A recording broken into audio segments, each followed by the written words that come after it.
देखिए, आज आपका नया चैप्टर स्टार्ट हुआ है 3.5 एक्सरसाइज। इसमें कुछ भी सवाल नहीं है। आज तक मैंने आपको दो चीज़ें बताया, प्रतिस्थापन विधि और विलोपन विधि। ये दो चीज़ें आप बखूबी अच्छे से जान चुके होंगे सवाल बनाने के लिए, लेकिन आज मैं एक तीसरी विधि की चर्चा करूँगा, थर्ड प्रोसेस। कि थर्ड प्रोसेस होता क्या है, वो किस विधि से बनाएंगे, उसका नाम है ब्रज गुणन विधि। तो ब्रज गुणन विधि का सूत्र होता है, जबकि प्रतिस्थापन और विलोपन विधि में कोई फॉर्मूला नहीं लगता है। लेकिन यहाँ पर आपका ब्रज गुणन विधि का एक स्पेशली फॉर्मूला होता है, उसी पे आपको आगे सॉल्यूशन करना है। तो देखिए, समझते हैं इस चीज़ों को। तो आप पहले समझ चुके हैं, A1/A2 नॉट इक्वल B1/B2 अद्वितीय हल होगा। A1/A2 equal to B1/B2 not equal to C1/C2 कोई हल नहीं होगा। A1/A2 equal to B1/B2 equal to C1/C2 अपरिमित रूप से अनेक हल होगा। यानी कि ये तीनों आपस में बराबर होगा तो अनेक हल होगा, और थर्ड वाला अगर बराबर नहीं होगा तो कोई हल नहीं होगा। ये दोनों आपस में बराबर नहीं होगा तो अद्वितीय हल होगा। सवाल देखिए आपका क्या कर रहा है। निम्न रैखिक समीकरणों के युग्मों में से किसका अद्वितीय, ध्यान दीजिएगा, इंपॉर्टेंट की देखिए, मैं यहाँ पर टिक मार्क कर देता हूँ। अद्वितीय किसका एक अद्वितीय हल है, किसका कोई हल नहीं है, किसके अपरिमित रूप से अनेक हल हैं। अद्वितीय हल की स्थिति में अगर ये फॉलो करे, अद्वितीय हल की स्थिति को फॉलो करे आपका सवाल, तो ब्रज गुणन विधि से हल करें। ब्रज गुणन विधि से, ये विधि आप लोगों को मैं अभी तक नहीं बताया हूँ, जो मैं आज बताने वाला हूँ बिल्कुल यूनिक और नया है, बारीकी से आप लोग समझेंगे। देखिए, सवाल आपका कह रहा है x - 3x - 3 equal to 0, 3x - 9y - 2 equal to 0। अब यहाँ पर हम लोग कैसे हल करेंगे, इंपॉर्टेंट की यहाँ पर आपको याद रखना है।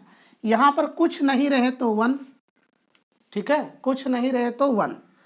इसको मान लीजिए A1 equal to 1, B1 equal to -3, C1 equal to -3।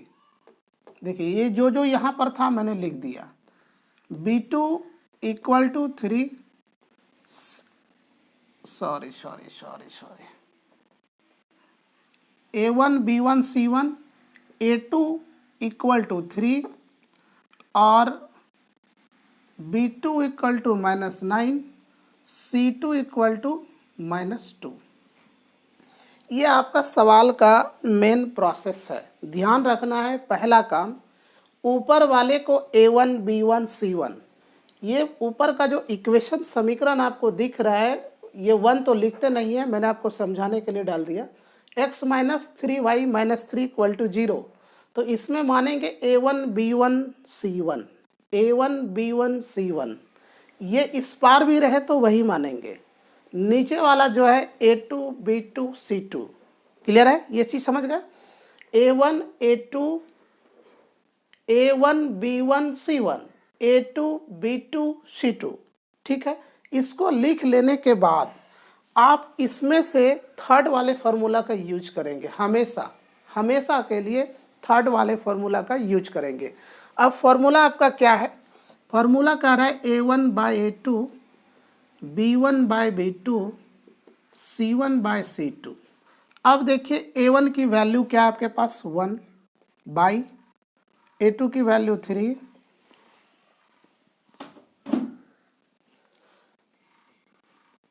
B1 की वैल्यू -3, B2 की वैल्यू -9, C1 की वैल्यू -3, C2 की वैल्यू -2।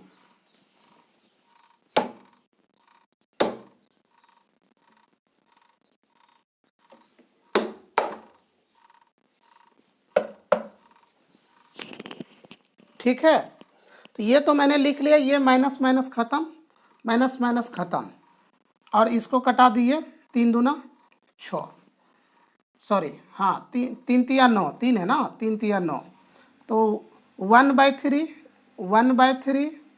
और 3/2। आप यहाँ पर देखो कि आपके किस फार्मूले के फॉलो करता है, किस फार्मूले को फॉलो करता है। ये दोनों आपस में बराबर है ना, ये दोनों आपस में बराबर है, लेकिन ये आपस में बराबर नहीं है। कौन सा बराबर नहीं है? 3/2 आपस में बराबर नहीं है। जब बराबर नहीं रहेगा तो हमारा सूत्र यहाँ पर देखो कौन सा फॉलो किया, ये वाला फॉलो किया। तो इसको यहाँ पर कट कर देंगे और सूत्र लिखेंगे A1/A2 B1/B2 not equal C1/C2। जब ये लिखेंगे तो ये कह क्या रहा है? कोई हल नहीं होगा, कोई हल नहीं होगा। यहाँ पर लिख देंगे कोई हल नहीं होगा। आपका आंसर बनके रेडी हो गया। कोई बड़ा बात है? कितनी आसानी से आप बारीकी से समझे। इसमें तो अभी आपका कोई सूत्र नहीं लगा। अब आपके मन में प्रश्न आएगा ब्रज गुणन लगाया कहाँ पर? तो मैं बता दूं कि ये कह रहा है आपका कि अद्वितीय हल होगा तभी ब्रज गुणन विधि आपका काम करेगा। तो ये तो अद्वितीय वाले को प्रोसेस फॉलो नहीं किया, ये अद्वितीय नहीं कहलाएगा, ये बनेगा ही नहीं आगे। चलिए दूसरी सवाल यहाँ पर मैंने लिखा, आप इसे तब तक नोट कीजिए, मैं दूसरा सवाल उधर बता रहा हूँ। देखिए दूसरा सवाल आपका क्या कह रहा है, ये सवाल है तो इसको आप इधर कर लो या इधर रहने दो, कोई फर्क पड़ने वाला नहीं है। तो यहाँ पर वही चीज़ें लिखो, A1 A12 A1 के बाद क्या लिखते हैं हम लोग? B1 यहाँ पर कुछ नहीं तो 1, फिर क्या लिखते हैं? C1 5 A2 3 B2 2 और C2 8। ये तो मैंने लिख लिया। जो काम मैंने यहाँ किया वही काम मैंने यहाँ भी किया। अब आगे बढ़ते हैं। आपको मैंने कहा था कि इस तरह की जब भी कोई सवाल आए तो आपको एक ही फॉर्मूला यूज करना है, ये थर्ड नंबर का। थर्ड नंबर लगाते हैं यहाँ पर A1/A2 B1/B2 C1/C2। A1 की वैल्यू क्या है? 2, A2 की वैल्यू क्या है? 3, B1 की वैल्यू क्या है और B2 की वैल्यू क्या है? C1 की वैल्यू, C2 की वैल्यू, सारे वैल्यू को मैंने बैठा दिया ना। अब आप देखो ये भी और ये भी दोनों एक दूसरे से टैली नहीं कर रहा है, एक दूसरे से मिलानी नहीं कर रहा है। इसका मतलब ये कट जाएगा, आपस में बराबर नहीं है। जब आपस में बराबर नहीं है तो सूत्र कौन सा फॉलो करेगा? A1/A2 नॉट इक्वल B1/B2, यही फॉलो करेगा इस वाले को, ये फर्स्ट वाले को फॉलो करेगा। जब फर्स्ट वाले को फॉलो करेगा तो ये क्या कहलाएगा? अद्वितीय। तो यहाँ पर लिखेंगे अद्वितीय हल होगा। जब अद्वितीय हल होगा, ये कह रहा है कि अद्वितीय हल होने की स्थिति में आप ब्रज गुणन विधि से ज्ञात कीजिए। तो अब यहाँ पर हमको हल करना होगा। ब्रज गुणन विधि क्या होता है? मुझे उम्मीद है कि आप लोग इधर का फर्स्ट सवाल लिख चुके होंगे। अब यहाँ पर मैं ब्रज गुणन विधि आपको बताने वाला हूँ। मैं इसे हटा देता हूँ। चलिए ठीक है, देखते हैं क्या होता है अगला सवाल का प्रोसेस। देखिए ये लिख दिए। अब ये लिखने के बाद आपको एक ही चीज़ का ख्याल रखना है कि ब्रज गुणन विधि का आखिर सूत्र क्या होता है। ब्रज गुणन विधि का आखिर सूत्र क्या होता है? तो सूत्र मैं आपको बता दूं, ब्रज गुणन विधि, ब्रज गुणन विधि। तो ब्रज गुणन विधि जानने से पहले ब्रज गुणन विधि का सूत्र जानना होगा। तो आपको 3 काम करना है। इसमें क्या करना है? 3 काम करना है। सारा फॉर्मूला इसी पे A1 B1 C1 इसी पे खेला है, लेकिन इसमें 3 चीज़ें पहले याद रखना है। पहले आपको लिखना है x, y और 1, इतनी दूर पे लिखना है। तीनों चीज़ें कितनी दूरी पे लिखना है, ऐसा नहीं कि इसको सटा दिए इसको सटा दिए, आपस में इसी जगह में तीनों लिख दिए, फिर गड़बड़ हो जाएगा। इस तीनों को लिखने के बाद तीनों के नीचे एक बटे का सिंबल दे देना है। यहाँ तक कोई दिक्कत? बटे का सिंबल देने के बाद और एक काम करना है कि आपस में इसको बराबर दे देना है। यहाँ तक कोई दिक्कत तो नहीं होगा। इसके बाद क्या लिखना है? लिखना है B1 C2 minus B2 C1। ये पहला सूत्र हो गया। दूसरे y में लिखना है C1A2 माइनस C2A1, ठीक है। और 1 वाले में लिखना है A1B2 माइनस A2B1, ठीक है। ये आपका सूत्र हो गया। ये सूत्र आपको याद होनी चाहिए। अगर ये सूत्र याद नहीं होगा तो आप इसे हल नहीं कर सकते हैं, किसी भी हाल में हल नहीं होगा। तो ये बड़ा बात नहीं है, मैं आपको इस सूत्र भी याद करा देता हूँ। कैसे याद करेंगे? B1C2 अगर आप 1 1 1 1 2 मतलब इसको सिर्फ आप याद कर लिए ना, तो बाकी सब मैं याद करा दूंगा। देखिए B1C2 याद रखिए। ये जो B1C2 है ना, आप ये 2 की जगह 1 दे दीजिए और 1 की जगह 2 दे दीजिए। यही चीज़ यहाँ पर लिख दीजिए, यही चीज़ें यहाँ पर लिख दीजिए। बस 1 की जगह 2, 2 की जगह 1 रिप्लेस कर दिए दोनों का स्थान में। देखिए यही है ना, B1 है B2 कर दिया, C2 है C1 कर दिया, हो गया, एक याद हो गया। दूसरे में आपको एक याद करना है C1A2। C1A2 अगर आपको याद है तो ये दोनों के अंक को बदल देना है। C1 है तो C2 कर देना, A2 है तो A1 कर देना। यहाँ पर A1B2 A1B2 कर दिए तो इसी को बदल दो A2B1, ठीक है। A1B2 A2B1, या फिर इसको ऐसे भी आप लिख सकते हो B1A2, ये भी आप लिख सकते हो B1A2, दोनों लिख सकते हो, कोई अंतर पड़ने वाला नहीं है। चले ठीक है, तो आप जैसे भी लिख सकते हो, कोई दिक्कत नहीं। इसको इधर कर दो, उसको उधर कर दो, कोई फर्क नहीं पड़ता, क्योंकि बराबर के उस पार हम लोग किसी भी लेटर को, संख्या को नहीं कर रहे हैं अभी यहाँ पर। यहाँ तक तो आपको समझ में आ गया। देखो अब x तो लिखना ही है। B1 की वैल्यू देखो इसमें क्या है 1 लिखो, गुना का चिन्ह दो। C2 की वैल्यू क्या है यहाँ पर देखो, C2 की वैल्यू क्या है 8 लिखो, ठीक है। और माइनस B2 की वैल्यू क्या है यहाँ पर देखो 2। C1 की वैल्यू क्या है यहाँ पर C1 5 गुना 5 2, ठीक है। अब यहाँ पर y है, y लिखो। और C1 की वैल्यू क्या है यहाँ पर, C1 की वैल्यू क्या है यहाँ पर देख लो,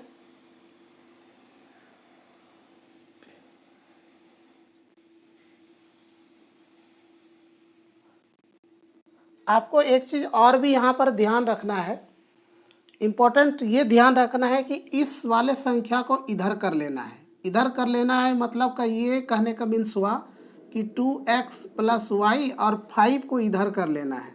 तो क्या हो जाएगा -5 बराबर 0, और यहाँ पर हो जाएगा 3x, इसको इधर कर लेंगे तो क्या हो जाएगा 2y माइनस 8 बराबर 0।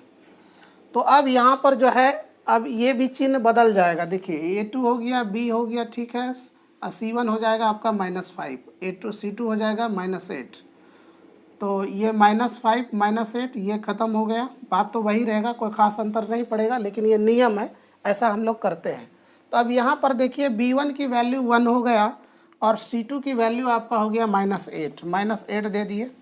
B2 की वैल्यू फिर यहाँ पर क्या आ गया 2 दे दिए और गुना दिए। C1 की वैल्यू क्या आ गया, C1 की वैल्यू -5 दे दिए।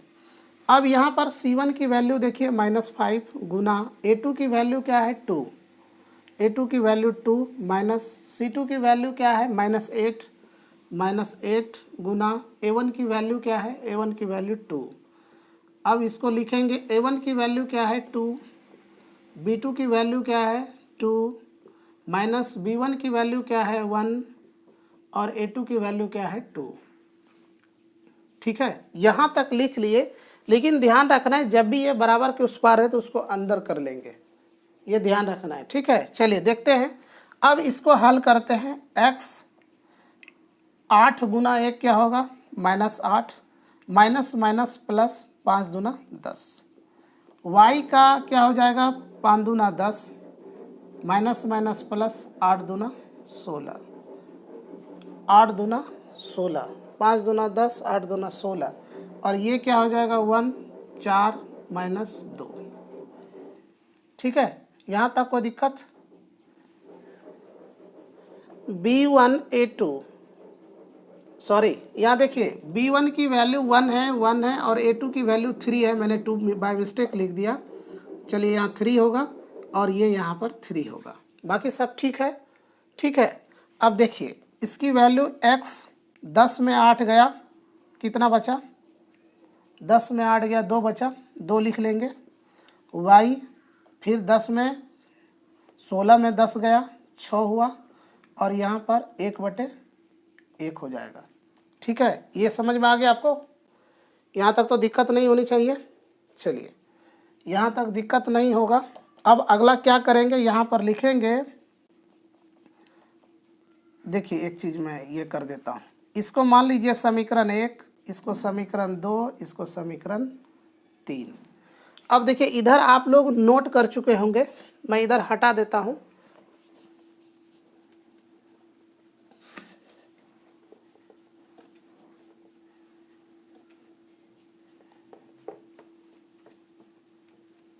देखिए कुछ नहीं है, यहाँ पर लिखेंगे समीकरण 1 एवं 3 से। 1 की वैल्यू क्या है? x/2 और 1/1। तो इसको इधर से गुना करेंगे तो इसको इधर से गुना करेंगे, ये आपका आंसर आ गया। फिर लिखेंगे यहाँ पर समीकरण 2 और 3 से। ठीक है, दूसरा और तीसरा से y/6 1/1। तो y को इधर से इसको इधर से करेंगे, 6 हो गया। तो अतः x बराबर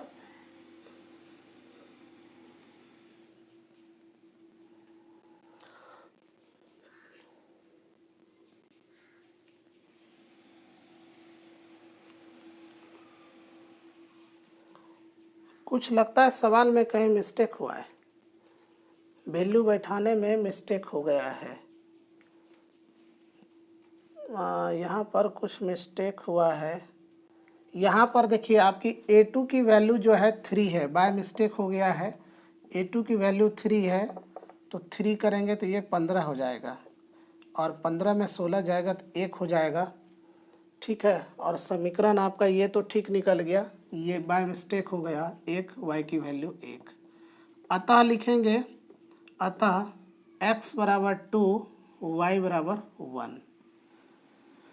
देखिए जब भी आप सवाल इस तरह का सवाल बनाते हैं तो एक चीज़ ध्यान रखना होगा, मैथमेटिक्स एक सबसे बड़ी चीज़ है, बारीकी की चीज़ है।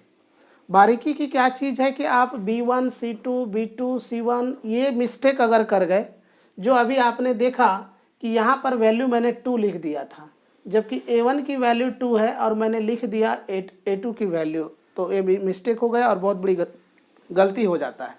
तो ऐसे केस में आप इसे बारीकी से लिखेंगे और बारीकी से गुना करेंगे, आपका मिस्टेक कहीं नहीं होगा। इसको आप नोट कीजिए, अगला सवाल मैं जस्ट बताने वाला हूँ।